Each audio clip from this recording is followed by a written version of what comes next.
Hello everyone. In this session, we are going to learn the most important idioms and phrases that are starting with the letter R. To begin with, we have, see the first idiom, rain, cats and dogs. So first idiom enti, rain, cats and dogs. Now, rain, cats and dogs ante enti? To rain heavily, okay? To rain very heavily. కుండపోత వర్షం కురిసిందనుకోండి అప్పుడు మనం ఏమనాలి? Rain, cats and dogs. Now listen. Rain అంటే okay. Rain క్వెషన్‌లో ఉంది and ఆన్సర్‌లో కూడా rain అని ఉంది. కానీ ఇక్కడ ఈ వర్డ్స్ ఎందుకొచ్చాయి? అసలు ఈ యానిమల్స్ ఎందుకొచ్చాయి? క్యాట్స్ అండ్ డాగ్స్ అనే ఈ 2 యానిమల్స్ ఈ ఇడియంలో ఎందుకొచ్చాయి అని తెలుసుకోవాలి. సీ ఇడియమ్స్ అనగానే ఒకానొక టైంలో అంటే అప్పట్లో అని మనం పాస్ట్‌లోకెళ్ళిపోవాలి. వాటి యొక్క ఆరిజిన్స్ నేర్చుకోవాలంటే. సో, అప్పట్లో ఏం జరిగిందంటే ఒకానొక టైంలో బాగా కుండపోత వర్షం కురిసిందనమాట. ఆ వర్షం ఎంత తీవ్రంగా ఉందంటే, వర్షానికి సునామీ వస్తుంది ఒక పక్కన, పెద్ద వర్షం వస్తుంది. ఈ వర్షానికి చెట్లు, ఓకే, యానిమల్స్ ఇవన్నీ చనిపోతున్నాయన్నమాట. హౌసెస్ హట్స్ కానీ అవి కూడా టాప్ అంతా కూడా ఎళ్ళిపోతుంది. అయితే అసలు ఈ క్యాట్స్, డాగ్స్ ఎలా వచ్చాయంటే చూడండి. సపోజ్ ఇదొక లొకాలిటీ అనుకోండి. ఇదొక ఏరియా. అండ్ ఇదొక ఏరియా అనుకోండి. ఇక్కడ 2 ఏరియాస్ గురించి మనం మాట్లాడదాం. ఫస్ట్ ఏరియాలో బాగా వర్షం కురుస్తుందనమాట. ఒక ఏరియాలో వర్షం కురుస్తుంది. మరొక ఏరియాలో కొంచెం ఒక మాదిరిగా కురుస్తది. ఓకే. ఇవన్నీ మనకు తెలిసినవే.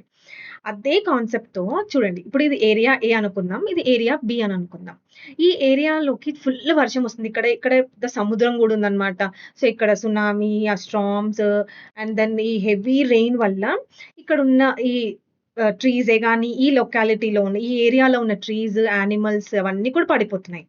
పడిపోతున్నాయంటే ఎక్కడ పడిపోతున్నాయి? ఇప్పుడు చూడండి వర్షం ఇలా వస్తుంది. ఓకే. వర్షం ఇలా వస్తుంది. ఈవెన్ ఇక్కడ కూడా ఈ ఏరియా బి ఏరియా కూడా వర్షం వస్తుంది. కానీ ఏ అంత ఎఫెక్టెడ్ బి కాదు. ఓకే. ఇప్పుడు వినండి. ఇప్పుడు ఈ ఏరియాలోనే కదా వర్షం వస్తుంది. సో, చెట్లు పడిపోతున్నాయి. చెట్లతో పాటు ఈ ఏరియాలో ఉన్న యానిమల్స్, ఏ యానిమల్స్? చూడండి. ఏ యానిమల్స్ మన ఇడియంలో ఏ యానిమల్స్ ఉన్నాయి? Cats, dogs. ఈ 2 యానిమల్స్ కూడా ఆ వర్షానికి తట్టుకోలేక ఈ ఏరియా నుంచి వర్షం ఎలా అయితే పైనుంచి పడుతుందో అలాగే ఇక్కడి నుంచి ఈ క్యాట్స్, డాగ్స్ వర్షంలాగా ఎగిరిపోయి ఇంకొక ఏరియాలో పడుతుందన్నమాట. అర్థమవుతుందా? అంటే వర్షంతో పాటు చెట్లు కూడా పడిపోతున్నాయి. వర్షంతో పాటు ఆ వర్షంలోనే చెట్లొస్తున్నాయి. ఆ వర్షంలోనే మనకి క్యాట్స్ వస్తున్నాయి. డాగ్స్ పడిపోతున్నాయి నేలపైన. అంటే ఏంటి? అంత తీవ్రంగా వర్షం అనేది కురిసిందనమాట. అందుకని మనకి క్యాట్స్, డాగ్స్ అనే ఈ 2 పదాలు ఈ ఇడియంలో వచ్చాయి. సో, అందుకే రెయిన్, క్యాట్స్ అండ్ డాగ్స్ అంటే ఏమనాలి? టు రెయిన్ వెరీ హెవీలీ అని చెప్పాలి. ఓకే. రైట్. ఎగ్జాంపుల్ చూద్దాం. Don't forget to take your umbrella. It's raining cats and dogs out there అని అంటారు. ఓకే. లేదా we are planning a picnic but it started to rain cats and dogs so we had to cancel it. అలా కూడా చెప్పొచ్చు. Okay. So, ఎలా చెప్పాలి? చూడండి. To rain very heavily అని అంటున్నాడు కాబట్టి don't forget to take your umbrella. It's raining cats and dogs out there అని అంటూ ఉంటారు. సో, ఎప్పుడైనా చూడండి ఇప్పుడు మనం ఈ ఇడియమ్స్ నేర్చుకుంటున్నాం. యాక్చువల్లీ ఎస్ఎస్‌సి బ్యాంకింగ్‌లో ఎక్కడ కూడా మనకి ఎగ్జాంపుల్‌లో రాయమని చెప్పి అడగడు. డిస్క్రిప్టివ్ కాదు. It's an MCQ model. Okay. Multiple choice question models ఉంటాయి. కానీ whereas in group 1 exams, group 1 TGPSC group 1 లాంటి ఎగ్జామ్స్‌లో descriptive. So, you need to write examples for these idioms. Idiom ఇస్తాడు. మీనింగ్ ఇవ్వడు. ఇడియం మాత్రమే ఇస్తాడు. మీనింగ్ రాసి ఆ మీనింగ్‌కి సంబంధించిన ఏదైనా ఒక ఎగ్జాంపుల్ ఇవ్వాలి. అప్పుడే మనకి ఫుల్ మార్క్స్ వస్తాయి. సో, అందుకని ఎగ్జాంపుల్స్ కూడా చెప్తున్నాను. సో, జాగ్రత్తగా నోట్ డౌన్ చేసుకోండి. నెక్స్ట్ ఇడియం చూడండి. Round the clock. Round the clock అంటే ఏంటి? ఈ క్లాక్‌లో మనకి ఎన్ని అవర్స్ ఉంటాయి? 24 అవర్స్ ఉంటాయి. అంటే ఈ క్లాక్ మొత్తం చుట్టూరా మనకి ఎన్ని అవర్స్ ఉంటాయంటే 24 hours. So, round the clock అంటే హోల్ డే ఈ 24 అవర్స్ కంటిన్యూయస్‌గా వర్క్ చేయడం రౌండ్ ద క్లాక్ అని అంటారు. హోల్ డే, హోల్ నైట్ అని అర్థం. ఓకే. జనరల్లీ ఏం చేస్తారు? ఒక 8 అవర్స్ వర్క్ చేసి మిగతా అవర్స్ కొంచెం రెస్ట్ తీసుకొని మిగతా 8 అవర్స్ పడుకోవడానికి చూస్తారనమాట. అలా కాకుండా 24 అవర్స్ ఒక రోజులో 24 అవర్స్ ఉంటాయి. ఈ క్లాక్‌లో మొత్తం 24 అవర్స్ ఉంటాయి. ఈ 24 అవర్స్ కష్టపడితే అప్పుడు work he works round the clock అని చెప్పొచ్చు.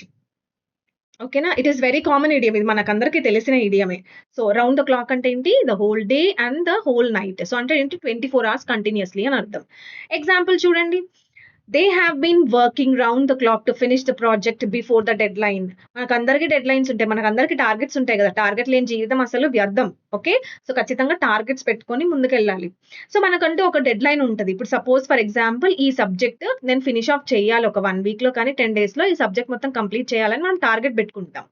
ఆ టార్గెట్ ఫుల్‌ఫిల్ చేయడానికి మనం ఏం చేస్తాము? ఒక్కొక్కసారి కొన్ని ఎక్స్‌ట్రా అవర్స్, ఎక్కువ అవర్స్ స్పెండ్ చేయాల్సొస్తుంది. ఖచ్చితంగా ఆ వర్క్‌ని మనం ఫినిష్ చేసే మళ్ళీ నెక్స్ట్ టార్గెట్ అనేది మనం పెట్టుకుంటామనమాట. సో దే హావ్ బీన్ అప్పుడేమి చెప్పాలి అంటే, they have been working round the clock to finish the project before the deadline or on time అని చెప్పొచ్చు. ఓకేనా? రైట్. నెక్స్ట్. నెక్స్ట్ ఇడియం చూడండమ్మా. Right. So see the next idiom. Rub salt into the wound. Rub salt into the wound అంటే ఏంటి? To make a difficult situation even worse. అంటే already బ్యాడ్‌గా ఉన్న situation కాస్త వర్స్ట్‌గా తయారు చేయడాన్ని ఏమంటారంటే rub salt into the wound అని అనేవాళ్ళు. నౌ వూండ్ అంటే ఏంటి? దెబ్బ. ఓకే. మనం కాంక్రీట్ రోడ్ పైన పడ్డామనుకోండి బ్లడ్ తొందరగా వచ్చేస్తది కదా! అలాంటి వూండ్. ఇప్పుడు ఆ వూండ్‌లో ఏం చేశారంట? సాల్ట్ వేశారు. Not chilli powder. Okay. Salt వేశారు. అది వేసేసరికి which is nothing but again it is equivalent to salt. Okay. Sorry it is equivalent to the chilli powder. Salt వేసినా, చిల్లీ పౌడర్ వేసినా సేమ్ ఎఫెక్ట్ ఉంటది. అయితే సాల్టే ఎందుకు వేశారంటే it's a kind of punishment that they used to follow those days. ఆ రోజుల్లో ఏం చేసేవాళ్ళు అంటే జైల్‌లో ప్రిజనర్స్‌కి ఇలాంటి ఒక పనిష్మెంట్ ఇచ్చేవాళ్ళనమాట. బాగా లాఠీతో కొట్టేవాళ్ళు. కొట్టిన తర్వాత వాళ్ళకి వూండ్స్ అనేవి మొత్తం బాడీ పైన వచ్చిన తర్వాత ఆ వూండ్స్‌లోకి ఈ సాల్ట్‌ని పోర్ చేసేవాళ్ళనమాట. సాల్ట్‌ని వేసి రబ్ చేసేవాళ్ళు. సో ఆల్రెడీ కొట్టాడు. ఆల్రెడీ కొట్టి పడేసాడు వాడిని. అంటే వాడు బ్యాడ్ సిట్యుయేషన్‌లోనే ఉన్నట్టు. తర్వాత ఏం చేశాడు? సాల్ట్ వేశాడు. సాల్ట్ వేసి ఇంకా నొప్పిని ఎక్కువ తీవ్రంగా చేశాడనమాట. అంటే ఏంటి? బ్యాడ్ నుంచి వర్స్ట్ కండిషన్‌లోకేగా తీసుకొచ్చింది.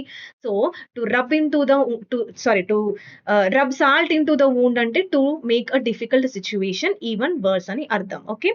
ఎగ్జాంపుల్‌గా ఏం తీసుకోవచ్చు? సపోజ్ ఫర్ ఎగ్జాంపుల్ మీరు ఒక ఎగ్జామ్ రాసారనుకోండి. ఒక టెస్ట్ రాసారనుకోండి. దాంట్లో మీరు ఫెయిల్ అయ్యారు. ఓకే. అంటే bad situation. On top of it me teacher ఏం చేసింది? ఎగ్జామ్‌లో ఎవరికి ఎన్ని మార్క్స్ వచ్చాయి అని క్లాస్ అందరి ముందు అనౌన్స్ చేస్తుంది. అంటే it is nothing but rubbing salt into the వూండే కదా!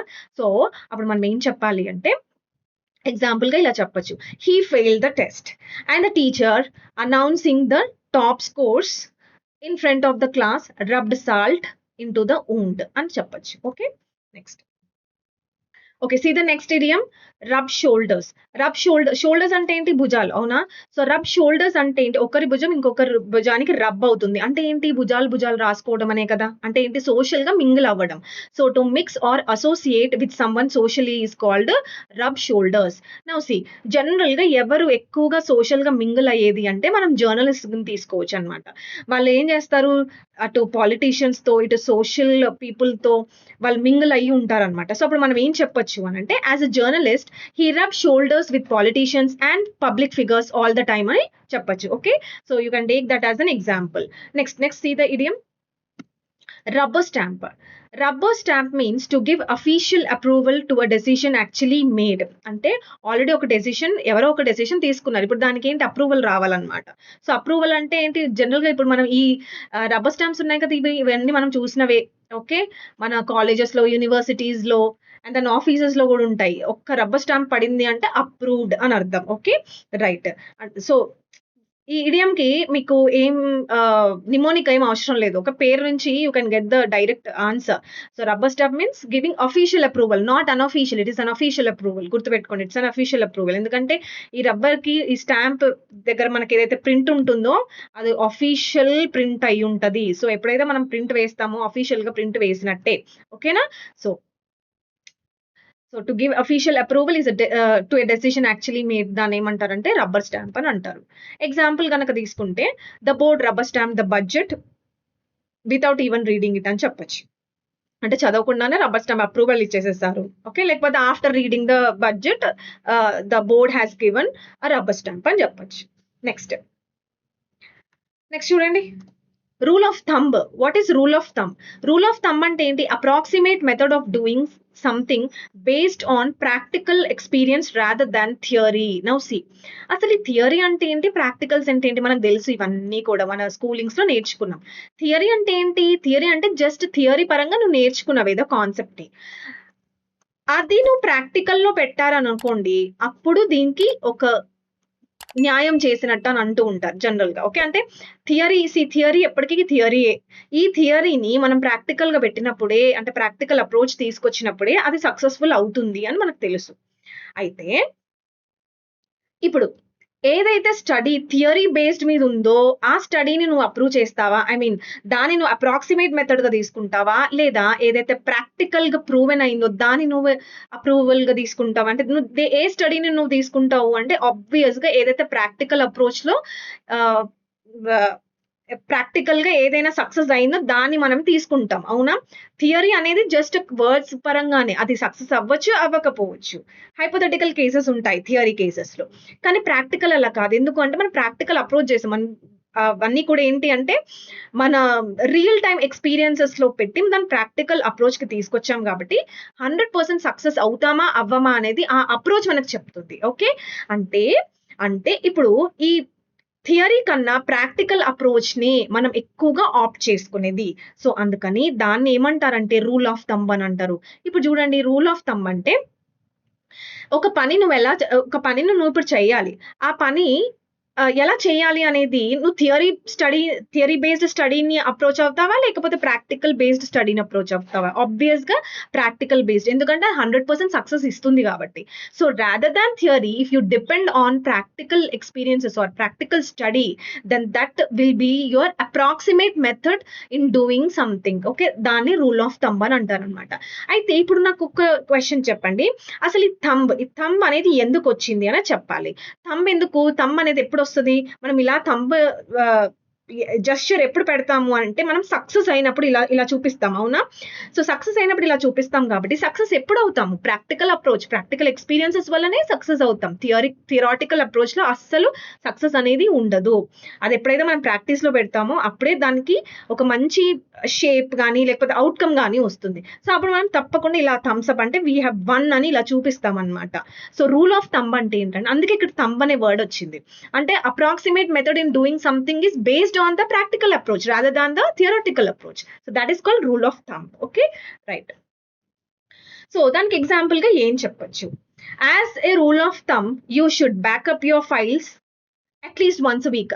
ఇది మనకు తెలిసిందే కదా, ఎందుకంటే మనం ఆల్రెడీ ప్రాక్టికల్ గా ఎక్స్పీరియన్స్ అయ్యాం. ఏమని, నేను బ్యాకప్ చేయలేదు కాబట్టి నేను బ్యాకప్ అనే ఆప్షన్ నేను పెట్టుకోలేదు, సో ఆ ఫైల్స్ అన్ని లాస్ అయిపోయాయి. సో లాస్ అయిపోయిన తర్వాత నెక్స్ట్ ఏం చేస్తావు, నెక్స్ట్ ఏం జాగ్రత్త పడతావు, ఆబ్వియస్ గా బ్యాకప్ అనేది ఉందా లేదా అని చెక్ చేసుకుంటావు.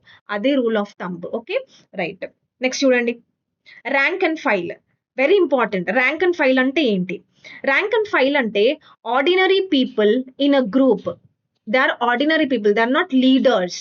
ర్యాంక్ అండ్ ఫైల్ అంటే ఏంటి, they are ordinary people, they are not at all leaders. వాళ్ళు అసలు లీడర్స్ కాదు, ఆర్డినరీ పీపుల్. ఓకే, ఇప్పుడు ఎలా గుర్తుపెట్టుకోవాలనేది చూడండి. అసలు ఈ ర్యాంక్ అనే వర్డ్ ఎక్కడి నుంచి వచ్చింది, ఈ ఫైల్ అనే వర్డ్ ఎక్కడి నుంచి వచ్చింది, అసలు ఈ వర్డ్స్ కి మీనింగ్స్ ఏంటో తెలియాలి మనకి. నౌ సీ హియర్, ఇక్కడ ఈ పిక్చర్ కనుక చూస్తే మీరు ఎవరు నించున్నారు ఇక్కడ, సోల్జర్స్ కదా. ఎస్, వాళ్ళు ఒక పర్టికులర్ ఆర్డర్ లో నించున్నారా లేదా? అవును, నించున్నారు. ఎలా నించున్నారు చూడండి, రోస్ అండ్ దెన్ కాలమ్స్ గా మనకి చూడొచ్చు ఇక్కడ, అవునా? చూడండి, సపోజ్ 1 2 3 4, ఓకే, 5 6 7 8 అండ్ దెన్ 9 10 11 12 ఇలా కొంతమంది నించున్నారు అనుకోండి. నౌ సీ, అసలు ర్యాంక్ అంటే ఏంటి, ఫైల్ అంటే ఏంటి, వీళ్ళు ఒక కరెక్ట్ ఆర్డర్, కరెక్ట్ ఫ్యాషన్, అంటే ఇన్ ద సెన్స్ వాళ్ళ ఇద్దరి మధ్యలో డిస్టెన్స్ అనేది అందరికి కరెక్ట్ గా ఉంటుంది. ఓకే, కరెక్ట్ ఫ్యాషన్ లో వాళ్ళు నించున్నారు అనమాట. నౌ సీ హియర్, ర్యాంక్ అంటే ఏంటి, ఫైల్ అంటే ఏంటో తెలియాలి. ఫస్ట్ సి, రోజ్ అంటే ఏంటి, కాలమ్స్ అంటే ఏంటి, ఇవే కదా మన కాలమ్స్. ఎస్, ఇవి వచ్చేసరికి మన రోజ్.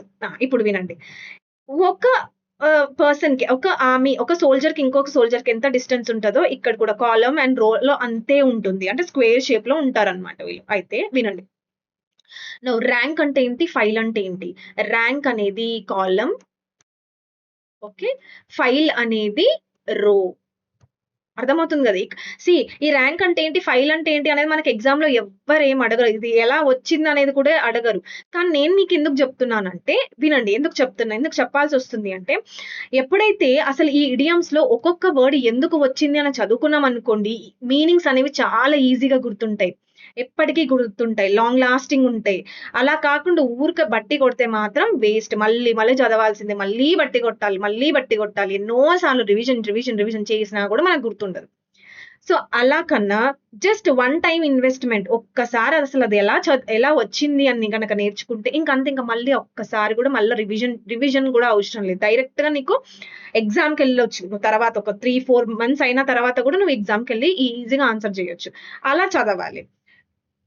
హియర్ అసలు ఈ ర్యాంక్ అండ్ ఫైల్ ఎలా వచ్చిందంటే, ర్యాంక్ అనేది కాలం, ఫైల్ అనేది రో. అర్థమవుతుందా? నౌ సీ, అయితే వీళ్ళు ఈ ర్యాంక్ ఫైల్ ఎలా నించున్నారు? వీళ్ళందరూ ఎవరు? నార్మల్ మిలిటరీ పీపుల్ వాళ్ళు, నార్మల్ అంటే ఆర్డినరీ సోల్జర్స్ వాళ్ళు. ఇప్పుడు వీళ్ళు ఇలా నించున్నారు. ఇక్కడ ఒక పర్సన్ నించున్నాడు. ఇతనెవరు? కమాండర్. ఎవరితను? కమాండర్ అంటే లీడరే కదా. ఎస్, కమాండర్ అంటే లీడరే కదా. అంటే ఈ లీడర్ చెప్పినట్టు వీళ్ళు ఈ గ్యాంగ్ అంటే ఏంటి? ఈ ర్యాంక్, ఈ file. This is your rank and this is your file. Okay, వీళ్ళిద్దరు వినాలి. ఎవరు చెప్పినట్టు? ఈ లీడర్ చెప్పినట్టు వీళ్ళు వినాలి. ఎందుకు? ఇక్కడ నించునే పర్సన్ లీడర్, ఈ ర్యాంక్ అండ్ ఫైల్ లో నించున్న వాళ్ళు ఆర్డినరీ పీపుల్. వాళ్ళు ఇంకా అసలు ఎక్స్పీరియన్స్డ్ ఏం కాదు, జస్ట్ వాళ్ళు ఆర్మీలో ఎంటర్ అయ్యారు మాత్రమే. వాళ్ళందరికీ ట్రైనింగ్ ఇచ్చేది ఎవరు అంటే ఈ లీడర్. అర్థమవుతుంది కదా. ఎస్, సో అందుకని ఈ ర్యాంక్ అండ్ ఫైల్ లో ఉండే వాళ్ళు ఆర్డినరీ పీపుల్. ఇక్కడ నించునే ఒక పర్సన్ ఉంటాడు కదా, కమాండ్ చేస్తూ ఉంటాడు, అతను లీడర్. సో అందుకని ర్యాంక్ అండ్ ఫైల్ అంటే, ఇప్పుడు ఈ ర్యాంక్, ఈ ఫైల్ అని కాలమ్ అండ్ రో అని చెప్పాను కదా. ఇక్కడ నించుంది ఎవరు? లీడరా? కాదు కదా. ఎవరు నించున్నారు? ఆర్డినరీ పీపుల్ నించున్నారు, not leader. Okay, right. So rank and file అంటే ఏంటి? What is rank and file? Ordinary people in a group but not leader. అర్థమవుతుంది కదా. ఇప్పుడు దీనికి ఒక ఎగ్జాంపుల్ కనుక చెప్పాలనుకుంటే, ఒక ఆర్గనైజేషనే గానీ, లేకపోతే ఒక యూనివర్సిటీయే గానీ, ఏదైనా అవ్వది, లేకపోతే గవర్నమెంటే గానీ, ఎవరు డెసిషన్స్ తీసుకుంటారు? ర్యాంక్ అండ్ ఫైలా లేకపోతే లీడర్సా? లీడర్సే తీసుకుంటారు decisions. Rank and file decisions తీసుకోరు. సో అప్పుడు మనం ఏం చెప్పాలి? The decision was made by the leaders but not by the rank and file అని చెప్పొచ్చు. అర్థమవుతుందా? ఎందుకంటే ఆర్డినరీ పీపుల్ ఎప్పుడు కూడా డెసిషన్స్ తీసుకోరు, వాళ్ళు ఫాలో అవుతారు డెసిషన్స్ ని. అర్థమవుతుంది కదా. సో డెసిషన్స్ అనేవి లీడర్స్ తయారు చేస్తారు. Okay, they'll make decisions. So the decisions were made by the leadership and not by the rank and file అని చెప్పొచ్చు. ఓకే, నెక్స్ట్ చూడండి అమ్మా, run against the clock. This is a very beautiful idiom. Now see, run against the clock అంటే in a great hurry to get something done before a particular time అని అంటున్నాడు. సరే, ఇప్పుడు suppose నేను ఒక running race పెట్టాను అనుకోండి. Okay, ఇక్కడ స్టార్ట్ అవుతారు అనమాట. ఓకే, ఒక 5 ఉన్నారు, 4 members 5 members ఉన్నారు అనుకోండి ఈ పోటీలో పాల్గొనే వాళ్ళు. రైట్, అయితే ఇప్పుడు వీళ్ళు ఇక్కడికి రీచ్ అవ్వాలి. రన్నింగ్ రేస్ అనేది స్టార్ట్ అయింది. ఇప్పుడు రన్నింగ్ రేస్, ఇప్పుడు ఈ పర్సన్ తో కంపీట్ అవుతాడా? ఈ పర్సన్ తో కంపీట్ అంటే ఒకరితో కంపీట్ అవుతున్నారా, లేకపోతే టైం తో కంపీట్ అవుతున్నారా? ఎందుకు అంటే ఇప్పుడు చూడండి, ఇప్పుడు 5 members స్టార్ట్ అయ్యారు కదా ఈ రేస్ లో. ఎవరు ఫస్ట్ వస్తారు అంటే ఎవరైతే తక్కువ టైంలో ఈ లైన్ ని రీచ్ అవుతారో వాళ్ళే కదా విన్నర్. అంటే ఇక్కడ ఎవరితో పోటీ చేస్తున్నట్టు? మనం టైం తో పోటీ చేస్తున్నట్టు, అంతేకాని మన పక్క ప్లేయర్ తో పోటీ చేయట్లా. Okay, we are not competing with the adjacent players or with the other players in the team. We are competing with the time. Okay, అందుకే అన్నాడు ఇడియం ఏంటి చూడండి, రన్ అగెయిన్స్ ద క్లాక్ తో మనం కంపీట్ చేస్తున్నాం. అగెయిన్స్ ద క్లాక్ అంటే to be in a great hurry to get something done before a particular time. చాలా తక్కువ టైంలో ఎక్కువ రీచ్ అవ్వడానికి, లేకపోతే తొందరగా పనులు చేయడానికి, తక్కువ టైంలో ఎక్కువ పనులు చేయడానికి, హరిగా ఫాస్ట్ గా చేయడానికి దాన్ని ఏమంటారంటే run against the clock. Against the clock అంటే ఇక్కడ మనం క్లాక్ తో పోటీ పడుతున్నాము అని గుర్తుపెట్టుకోండి. Okay, right. సో దీనికి ఎగ్జాంపుల్ ఏమని చెప్పొచ్చు? The team is running against the clock to finish the project on time అని చెప్పొచ్చు. ఓకే, అంటే ఇప్పుడు మనకు ఒక ప్రాజెక్ట్ ఉంది. ఆ ప్రాజెక్ట్ డెడ్ లైన్ ఏంటి? ఈ సాటర్డే కల్లా పంపించేయాలి. ఓకే, సో సాటర్డే కల్లా పంపించేయాలి అంటే సాటర్డే అనేది మనకి టైం, అంటే నువ్వు దానితో పోటీ పడాలి. సాటర్డే కన్నా అసలు ఇంకొక డే పట్టకూడదు ఆ ప్రాజెక్ట్ కంప్లీట్ చేయడానికి. అంటే నువ్వు దేనితో కంప్లీట్ చేస్తున్నావు? వేరే ఇంకెవరైనా మీ టీమ్‌లో ఉన్న మెంబర్స్‌తో పోటీ పడుతున్నారా? కాదు. టీమ్ అంతా కలిపి పోనీ ఇంకొక టీమ్‌తో కంప్లీట్ చేస్తున్నారా? అది కూడా కాదు. మీ టార్గెట్ ఏంటి? సాటర్డే కల్లా కంప్లీట్ చేయాలి. అంటే సాటర్డేతో పోటీ చేస్తున్నారు. సాటర్డే కల్లా అంటే సాటర్డే లోపు కంప్లీట్ చేసేసేయాల్సిందే. So, the team is running against the time to finish the project by Saturday అని కూడా చెప్పొచ్చు. Okay. Next. See the next idiom. Rip up old source. Rip up old source అంటే ఏంటి? To reopen a quarrel. To reopen a quarrel. Now see here. ఎలా గుర్తుపెట్టుకోవాలి? అసలు ఈ source అంటే ఏంటి? సోర్స్ అంటే చిన్న ఊన్స్ ఉంటాయి కదా. మౌత్ సోర్స్ అని విన్నారా ఎప్పుడైనా? Mouth source. మౌత్ సోర్స్ అంటే ఏంటి? మనకి ఎప్పుడైనా ఫీవర్స్ వచ్చినప్పుడు ఫీవర్ బ్లిస్టర్స్ వస్తూ ఉంటాయి పెదాల చుట్టూ కానీ, పెదాలకు కానీ. Mouth source. Okay. Due to vitamin deficiency కూడా మనకు వస్తూ ఉంటాయి. సో, ఇలాంటి సోర్స్ వచ్చినప్పుడు మనం ఏం చేయకూడదు. అవ్వంతట అవే తగ్గిపోతాయి. కానీ ఎప్పుడైతే rip up, what is rip up? Rip up అంటే టేర్. మనం చేతి తగిలించి దాన్ని ఇంకొంచెం ఏదైనా మన గోరు తగిలినా కూడా అది ఇంకా సెప్టిక్ అయిపోద్ది. ఇంకా ఎక్కువైతది. ఓకే. సో, అలా టేర్ అలాంటివి ఏం చేయకూడదనమాట. So, rip up old see here. Sores అంటే ఏంటి? వూండ్ అని చెప్పాను నేను ఇక్కడ. అయితే ఇక్కడ వినండి.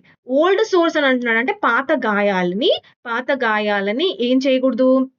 వాటిని తవ్వి తీయకూడదు. పాత గాయాలని తవ్వి తీయకూడదు. అంటే క్వారల్ అయిపోయింది. అది క్లోజ్ అయిపోయింది మ్యాటర్. అయిపోయిన గొడవని మళ్ళీ దాన్ని రీఓపెన్ చేయకూడదు. మళ్ళీ అసలు దాని గురించి తీసి మళ్ళీ గొడవకి రాకూడదు. So, don't rip up old sores అని అంటూ ఉంటారు. So, rip up old sores అంటే రీఓపెన్ అ క్వారల్ అని చెప్పొచ్చు. ఓకే. నౌ మీనింగ్ గనక ఎగ్జాంపుల్స్ కనుక వస్తే, see here.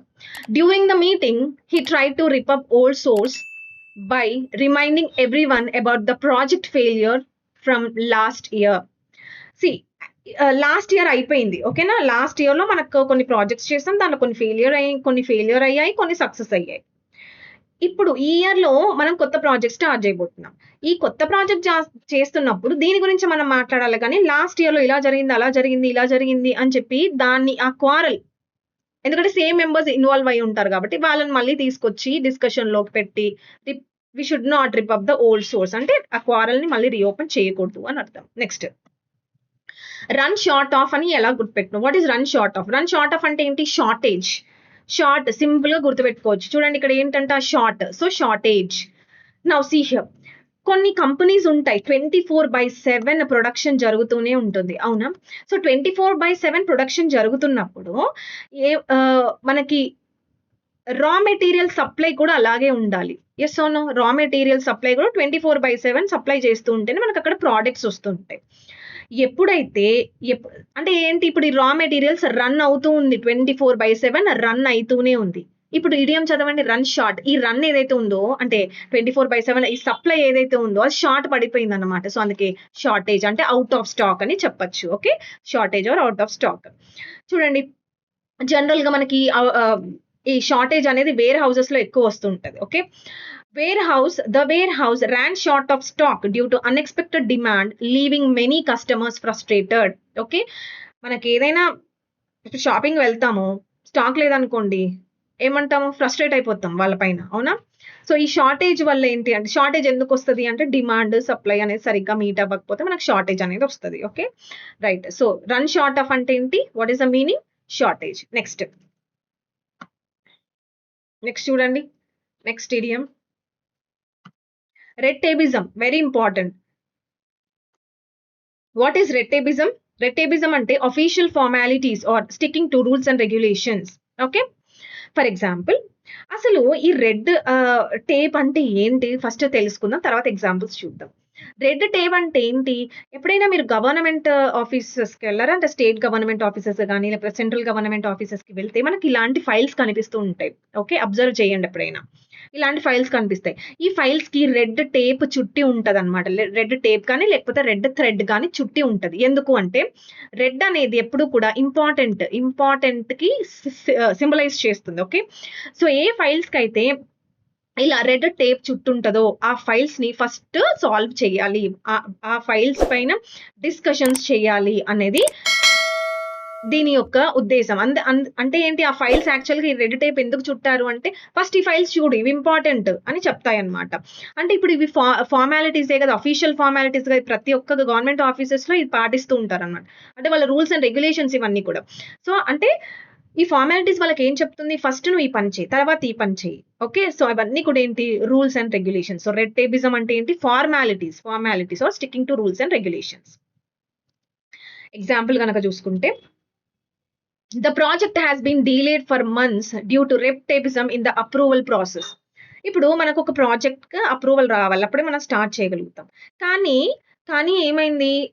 కొన్ని ఫార్మాలిటీస్ ఉంటాయి. ఆ ఫార్మాలిటీస్ వల్ల మనకి ఆ ప్రాసెస్ అనేది చాలా డిలే అయిపోతది. ఇప్పుడు మనం లోన్ కోసం అప్లై చేస్తున్నాం అనుకోండి. ఆ లోన్ అనేది వెంటనే రాదు.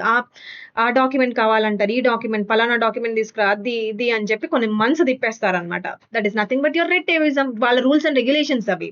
ఓకే. వాళ్ళ ఫార్మాలిటీస్ అవి. అఫీషియల్ ఫార్మాలిటీస్ అవి.